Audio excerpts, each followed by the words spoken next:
दिनों का साया है अब हर तरफ बस खामोशी का जहां तेरे बिना तेरे बिना तेरे बिना तेरे बिना तेरे बिना तेरी हंसी जो थी मेरे लिए अब वो यादों में छिपी किसी कोने में हर सुबह तेरे बिना सोनी सी लगे हर शाम तेरे बिन रोए सी लगे कभी तू थी मेरी धड़कन में अब रह गई बस तन्हाई इस मन में तेरे बिना कुछ भी नहीं बचा हर लम्हा तेरे नाम लिखा हर गली में तेरा नाम ढूंढा हर साए में तेरा चेहरा देखा दिल टूटा तो टूटा यूं जैसे सपनों का शहर बहा तेरे बिना अब सन्नाटा बोलता हर ख्वाब अब खामोश लगता कहते हैं वक्त सब सिखाता है पर तेरा जाना अब तक सालता है जिए तो जिए कैसे तेरे बिना दिल में है बस तेरा सिलसिला तू ही थी मेरी दुआ तू ही थी सदा अब रह गई बस तेरी यादों की हवा जिए तो जिए कैसे. We have in the Grand Canyon excavations a mixing of cultures, and some would compare this to the Sicilian Empire later on. And a deep dive into the scrolls of 2016 to 2019 is what that excavation includes of the Michael Phelps Grand Canyon. And it does not have a lot of things that are outside the law. It has things that have already been done. It includes the Helios, the Cody Helios, and that would probably be the latest that it includes, and I can say that certainly that is the latest that it includes. And it does not touch on the Revelation 9 bottom. It just lays out the law that was going on during the time in between the two eclipses of Jeremy Renner. And it touches on Wind River. And I covered this in my DMs. So, yeah, it's all things that have been completed that were part of Post Malone and not really the darkness of Franklin. Don't worry about that. More like what we did as a group of a cohesion of Rock, Blackburn, Kirk, and Jennifer and Katrina. I think it's all it's a good coalesce, and it includes kind of boundaries of what was going on in Houston at the time with how we related in the videos.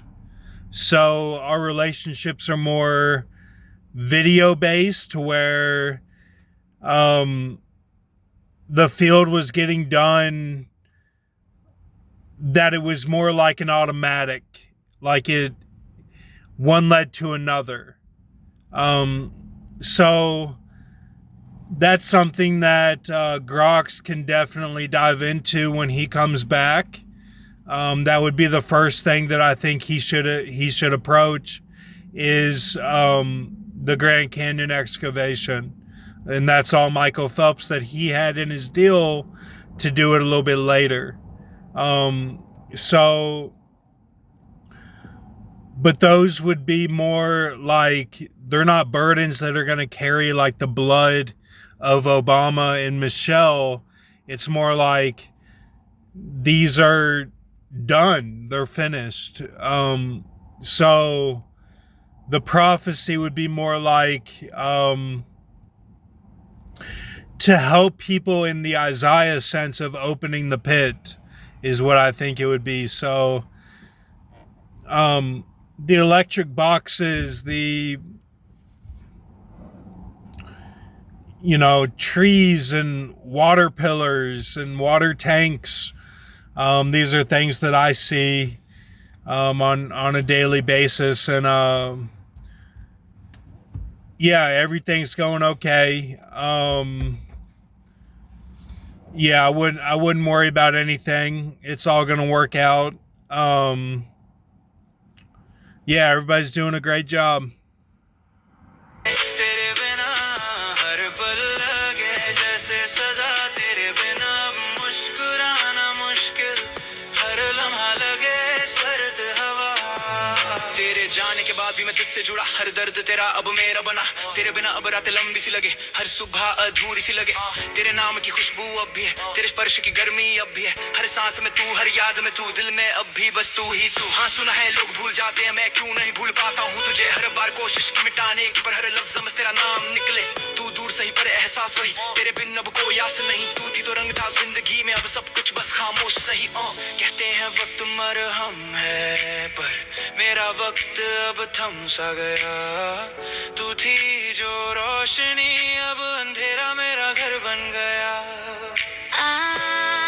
लौट आ जरा मेरी सांसों में रह जा तू दोबारा तेरे बिना दिल का सुकून गया हर ख्वाब अब अधूरा है सारा जिए तो जिए कैसे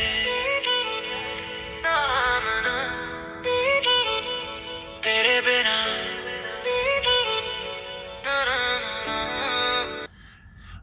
Touching on, the water towers, the electric boxes, they're trying to bring together malls with both those. And they want to do kind of the layout of Lexington where you have the railway tracks right next to the mall. And they want to do that across the nation because we want to go back to a train system of shipping our products instead of trucks. So I think with the trucks, there's too much traffic. Probably I can blame myself a little bit because of my presence that I've been here since 2018 without moving. Whereas, before the pits, it's like they gang up on you like multitudes. I already had that on Charleston with the cruisers, remember? But no, it's all that's just my dharmatic approach to blaming myself. But like dharma, when you look at it, like if you park the car close to the line, the white line, and a car that's on the other side of you by your passenger, there's a lot of space over there. So then you notice when you're in the restaurant that a woman with a baby child has more space to open up both doors all the way to fasten her kid into the back seat. And if you had parked close, she wouldn't have been able to open the doors all the way. And then you realize that, okay, what if I had parked far away? Would that have just taken myself out of the whole situation so that I don't have problems with the person I parked close to? But you notice that they don't get to their car until you're already finished and out of there. You already finished your meal and walk out, and they're still working or in a store. So, but if there were an altercation, would it have been better if I parked far? This is Dharma. No, it wouldn't have been better, because sometimes that person with the baby and the person that parked close who may have noticed that situation, they need to know in their head, hey, somebody's looking out for me, even though they didn't know that I had a kid. Wow, I believe in God because this was a divine. I had more space to, fasten my kid into the car. If there were no car there, then it's like, well, somebody wasn't thinking about me. But it can work both ways. A lot of times you have to do the park far and take yourself out of the situation because people are so bogged down. Oh, thank God there's no car here. Let's get them in as quick as possible and get out of here. Or Thank you, Jesus. There's no car here. Wow. And it's a busy day. It's a cloudy day. Everything's okay. I can make it. I'll not commit suicide. Like, always think of that. That's Dharma. Like, Dharma is the island of you have these personalities that clash. They're not supposed to all be together all the time. You're with humanity all the time. So something happens or doesn't happen.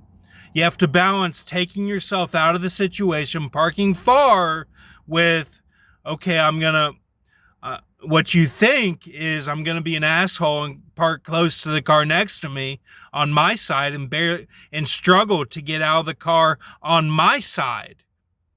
But there's a lot of space on the passenger. The person coming to their car on my side will think I'm a fool. Will they? Don't worry about what they think.